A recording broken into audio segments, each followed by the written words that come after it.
Hey, thanks, Paul. Good morning. Everybody should I guess good afternoon. I got to stop doing that.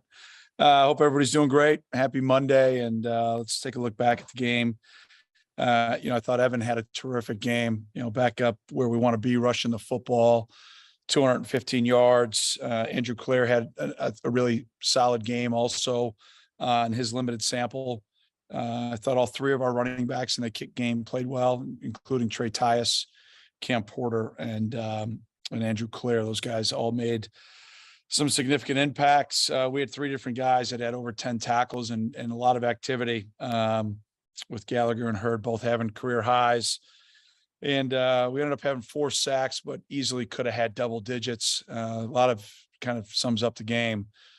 Defensively, missed opportunities for big plays, which is frustrating, but motivating nonetheless.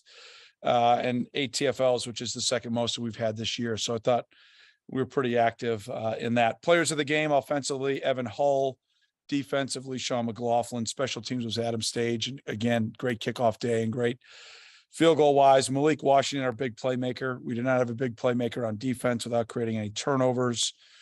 And then practice players of the week were Jake Arthurs, Braden Edwards, and Declan Carr, recognized by our GAs. Obviously a challenge to go on the road in one of the great venues in Kinnick Stadium. Just have so much respect for Coach Ferentz, someone that is obviously the dean of our coaches here in the Big Ten, longest tenured coach in college football. Their consistency of success, I think, is what everybody wants to have in their program for not only, the short term, but also, well over 2 decades. And so, great respect for him and for the program that he runs and their players and their staff. They're obviously playing outstanding defense. You could argue some of the best defense in the country, obviously in the conference. Pop on the tape. It doesn't take long to see. And, they've had some really good things happen in the run game on their offense. It's been really impressive, and just some inopportune turnovers that have really cost them. And special teams, it jumps off the screen. I think 2 block kicks and 2 block field goals, explosive returns. They're doing a really good job in the kicking game. They always have. So going to be a huge challenge on the road, but, look forward to the opportunity. So with that, I'll answer any and all questions you have. Thanks.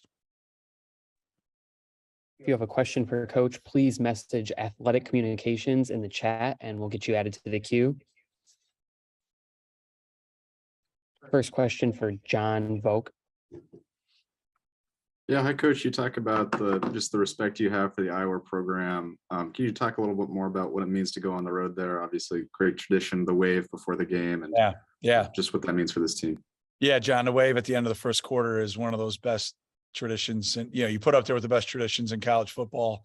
To salute those that are providing care for those little people and families that are there at the Children's Hospital, and then for the little people that are hopefully seeing the wave and maybe get a little bit of a smile to know that 80,000 and 2 groups of teams are looking up at them and hopefully lifting them up. So it's really special, an unbelievable fan base. I requested from the Big Ten that we kick this game off at 6 a.m. They obviously wouldn't let that happen. So, nothing better than Kinnick at 2:30. So I guess that's a welcome present to the Cats as we cross the Mississippi. But great fans, always have been, always will be. And just, again, like a lot of places here in the Big Ten, just another cathedral of college football. So need to play well, need to play clean to give ourselves a chance to win. And just a quick follow-up to that, 3 straight wins there as well. Just memories that brings up for you and how that feeds into this game on Saturday. Yeah, you just, great players that I had the privilege to coach, and we found ways to win. Probably I got a sneaky suspicion, John, if we go back and look at the turnover ratio, had a big part in those games, and so yeah, it's a big factor in this game. It always has been and it always will be. Thank you. Yeah, you bet. Next question for Louis Vicaire. Hey, Fitz, happy Monday. I know you don't pay attention to social media or message boards or things like that, and I don't blame you. Unfortunately, I have to. No, you don't. That's a choice. Well, you're right, but it's part of my job. How's that? It's part of my job. So full-time job? What? No, not a full-time job. Oh, so then it's a choice. It's my hobby. Well, yeah, you're right. Well, everything's a choice. I play really bad golf as my hobby, so you choose to do that. That's okay. But go ahead. What's your question? Okay. So one guy who's a lightning rod for criticism is defensive coordinator Jim O'Neill, right? So dating back to last year. But I wanted to ask you the question, how do you evaluate his performance and the performance of the defense here in year two, under his coordination, whatever you want to call it? Well, I apologize to anybody that are friends of yours that are creating lightning rods with anybody on my staff. It's a unique way to describe somebody. I do give away free hugs. So if anybody needs a hug, I can help them out. Number one, are we structurally sound? Number two, are we playing team defense? Number three, are we, I think organized as a staff, organized in practice? Are we adjusting accordingly? I mean, we can be here an hour if you'd like. I mean, it's a lot that goes into it. And we knew that we would be going through some growing pains here early after, having maybe arguably our best defense in 2020. I think that may have gone down if we played a full season as maybe one of our best defenses that we've ever had. And, we're still putting together that side of the ball, and we're not there yet. For any one person to be, if there's anybody that needs to be singled out, Louis, it's me. I'm the one that's in charge. Nobody else, none of our coaches, none of our players. I'm the one that's in charge. And I've seen a lot of improvement from year one to year two. Where we want to be, absolutely not. No, but I see a lot of improvement, and it's going to continue to get better because I think we're really well coordinated. I think we adjust really well, and our staff, I think, is really good teachers and coaches, and our players, I think, believe and buy into what we're doing. Do we need to get them to execute cleaner? Absolutely. Do we need to limit explosive plays? Absolutely. Do we need to create more turnovers? Absolutely. Do we have to win games? Absolutely. But, you win as a team, and when you go through adversity, you do it collectively together. And, again, I apologize to all of our fans that our record isn't where we want it to be. What have we lost? 4 one-score games, and one game that, could have easily been gone our way if we made a few more plays down the stretch.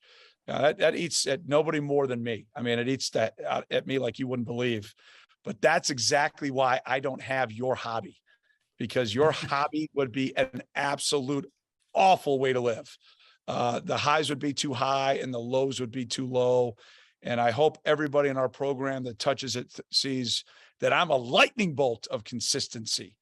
How does that sound? And if we win because of negativity, I doubt it. If we lose because of negativity around here, I doubt it. I hope my guys and the staff says there's a great deal of consistency. And, the Twitter sphere world that you all live in, I guess, Louis, your hobby, man, I feel bad for you guys. I should go to everybody's job that's on that, and I'm going to evaluate what they do every single day. You and I need to create that. I'll underwrite it. You run it. That'll be a better hobby, my friend. Sounds good. I'll take it. Yeah. But it's not just the Twitter sphere, and it's not just the media. I mean, it's fans, right? The fans are feeling that. That's kind of who I'm representing when I ask that question. Do you see the line behind me? I see a line? There's a line behind me. I don't want to see Brad either.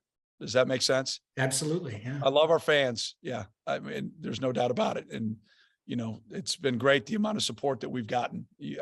I would share with you, but I don't do that. Some great messages that I get because people believe in us. They believe in our program. They believe in our players, and they know we're going to turn it around. To everybody else, just we'll get a turnaround for you. And I love you and I appreciate you. Cheer loud, wear purple, and go Cats. Thank you. 11 a.m. Ryan Field, fill it up. Lawrence Price. 2 weeks. Hey, Coach. AJ Hampton got his first reps back on the field Saturday since Nebraska. Can you talk about the impact of him being back on the field and just having the talks with him, how energetic or enthusiastic or, how he was kind of going in? Yeah, Lawrence, it was great to have him back. It was really close for a couple of weeks, had a couple of little setbacks that, we erred on the side of just being really, really, really cautious for him. And I'd say he's really close to being back full speed, but it was great to get him back out there. His energy, his experience, he'll be better this week than he was last week. I mean, it was a long drought of being off the field, but I thought he played. We collectively thought that he did some really, really good things. And it's just so great to have him back. And, then Theron got back out there in some different roles too. And we thought he played really well, at times on Saturday when he was out there also. So there were some really good things by both those guys. Once again, if you have a question, please message Athletic Communications in the chat. Next question for Bradley Locker. Hey, Coach, we've seen first years, especially on the defensive side of the ball, get some action. Devin Turner, Austin Firestone among those to make some splash plays on Saturday. What have you seen from some of those younger players? And might we see some other first years get a chance to take the field in the last 5 games of the season? Yeah, I mean, well, the guys, our freshmen that are playing right now, it's from, a lot. Number one, they're very talented, but then also out of necessity because of some depth issues. I'm going to work really hard to do everything we can to win every game as we move forward. That's priority number one. So just make sure I temper it because I want to make sure for Louis' hobby, I don't mix my words here. But we're going to do everything we can to win every game we play every week, all the time. Sometimes it doesn't work, and I apologize for that, but I promise you we're going to be relentless in what we do. With that said, we're going to try to make sure we get our team old again. And it's a little bit of the growing pains we're going through here the last few years. You look at, it's not hard. You can do a study, when we've got veteran squads, veteran quarterbacks that play pretty consistent, we end up being pretty darn good. And when we're kind of going through some growing years, we've got to try to get this roster back to being old. And that's, I built this with the model of redshirting as many guys as I can that maybe are close, but you know what? They're going to be different at 22, 23. The guys that are ready are going to play always. As I tell recruits, I'm going to recruit you to come here to compete to start. And I mean that, but I'm going to look at their functional strength, their functional conditioning, how they pick the system up. Do we need them to play and not just a couple of plays, but do we need them to play and can they get in the rotation? And then do they want to play? And that's kind of how I approach it with each young man on a micro level. But on a macro level as a program, I've got to get this roster back to being older. And we're not quite there yet, but we're going to get there. But we're just not quite there yet. So, those guys have played. They've done some good things. DT had a big play in the game on Tommy's sack. Austin played with really good effort.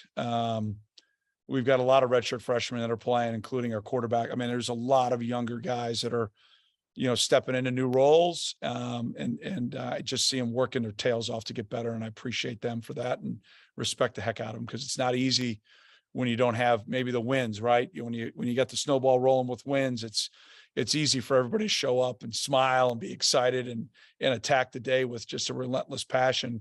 It's hard when things aren't going your way. You got noise from Louis' hobby. You got noise from other people, and you just got to shut that nonsense out. Because, if you're only evaluated on what have we played 7 games, our program has never been stronger than it is today. We've just had a couple of really tough days, 6 tough days.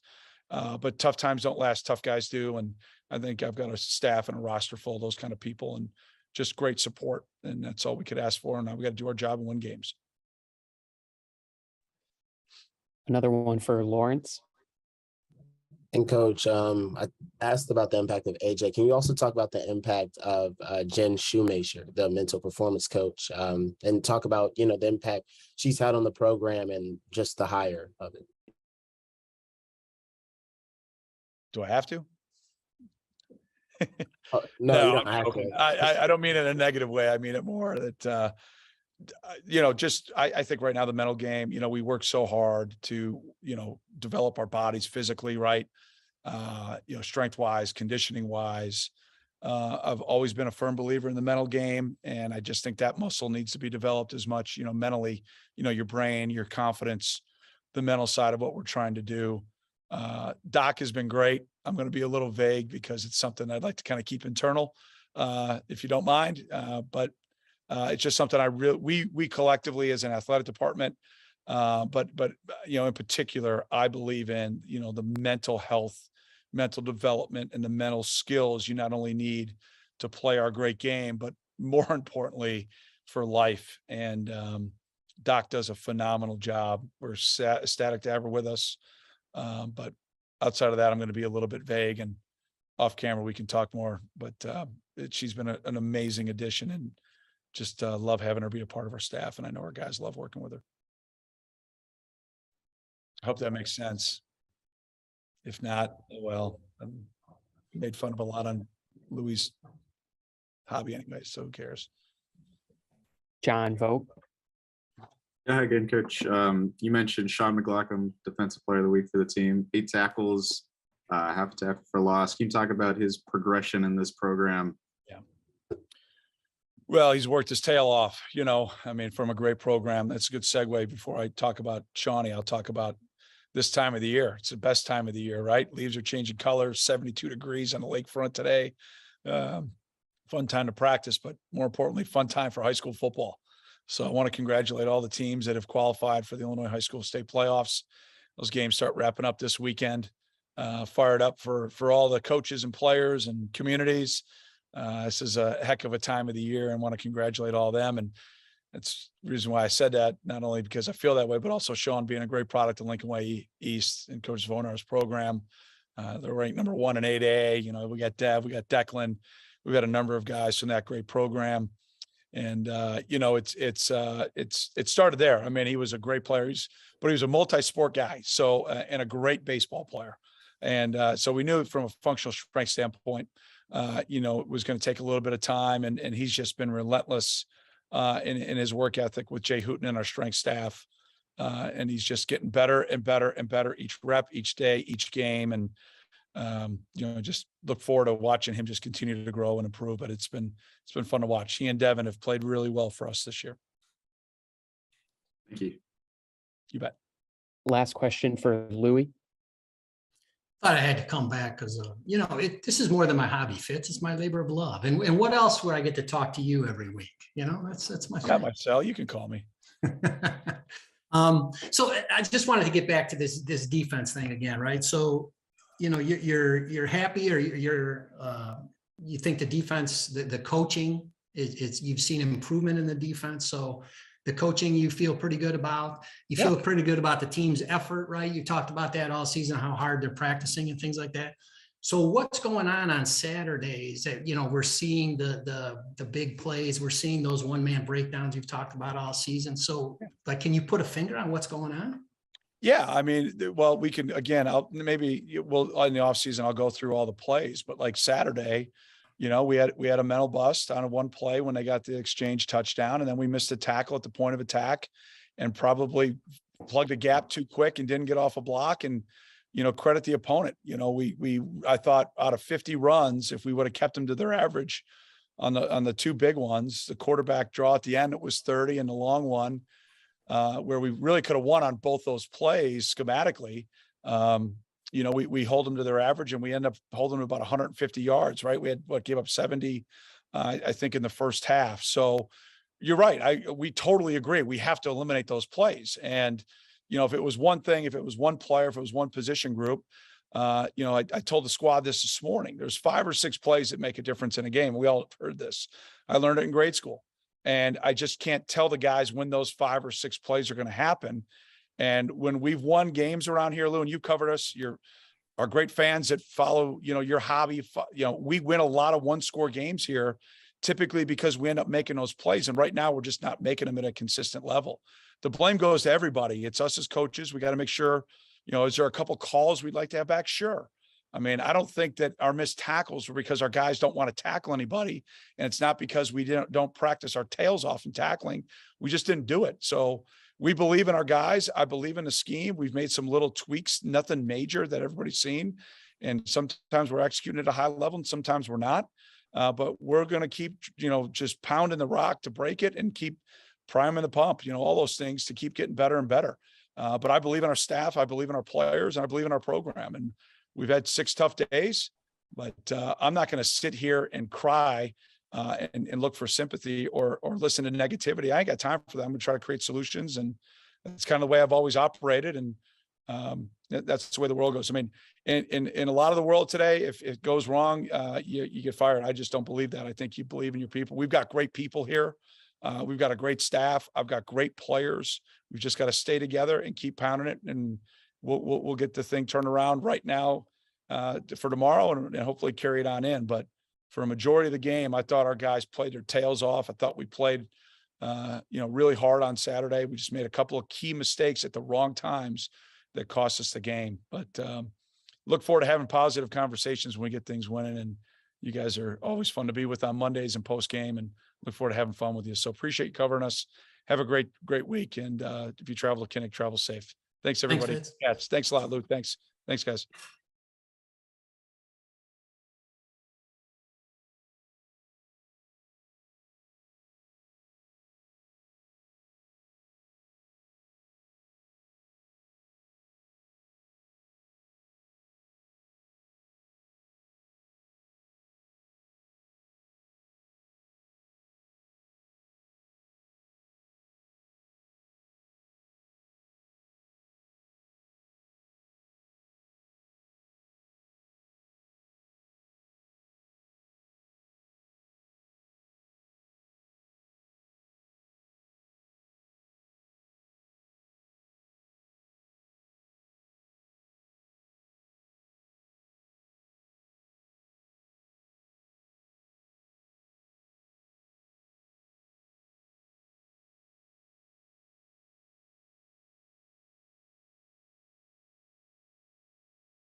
All right, we'll go right into questions for Rod Hurd. If you have a question, please message Athletic Communications in the chat.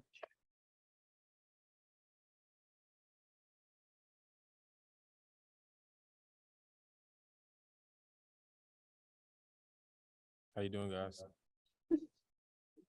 First question for Lawrence Price. Hey, Rod. Maryland's got 7 guys in the box to 5 blockers. We're gonna ignore that.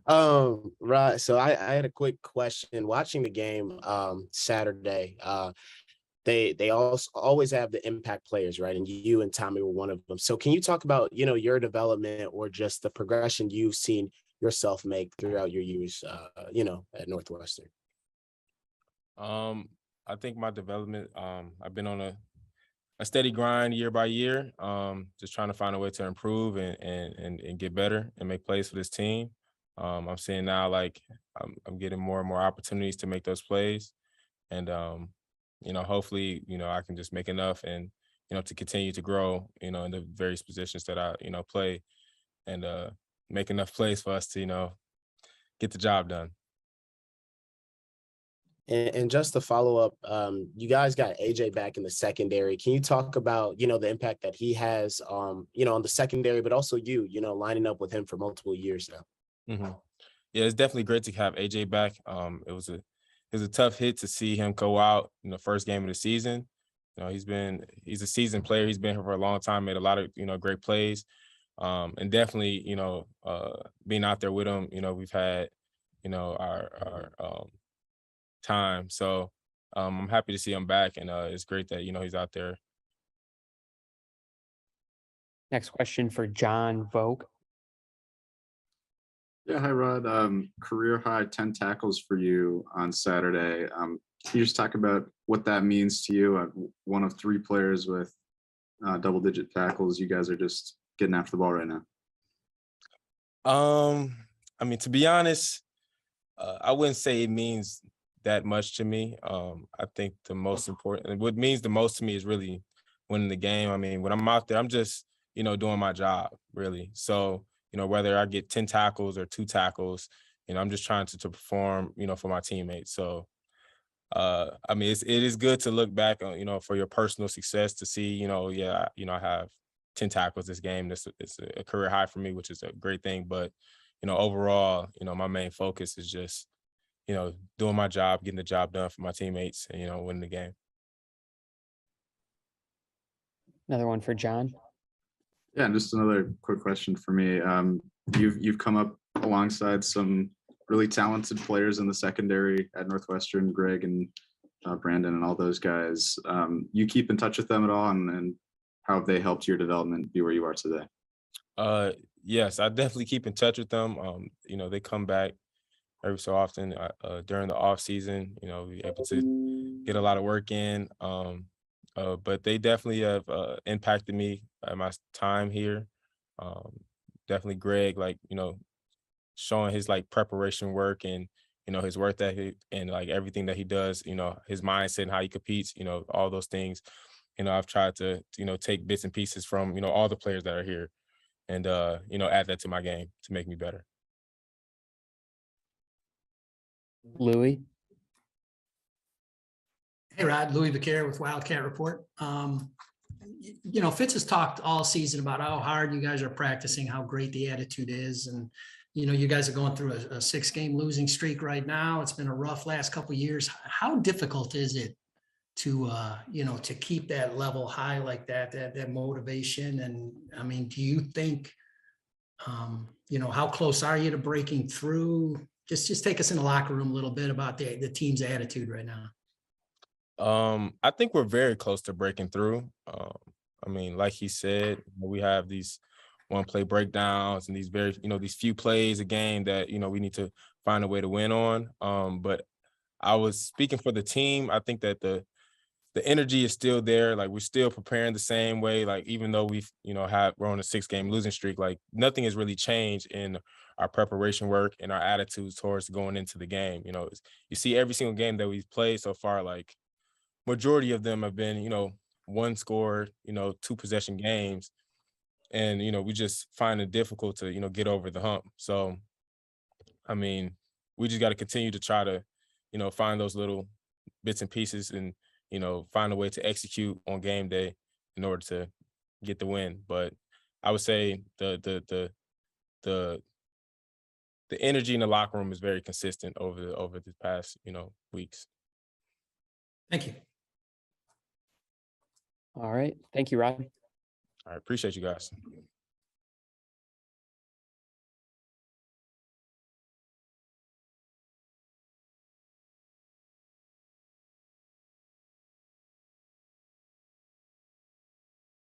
All right, we'll go right into questions as well for Malik Washington. If you have a question, go ahead and message Athletic Communications in the chat.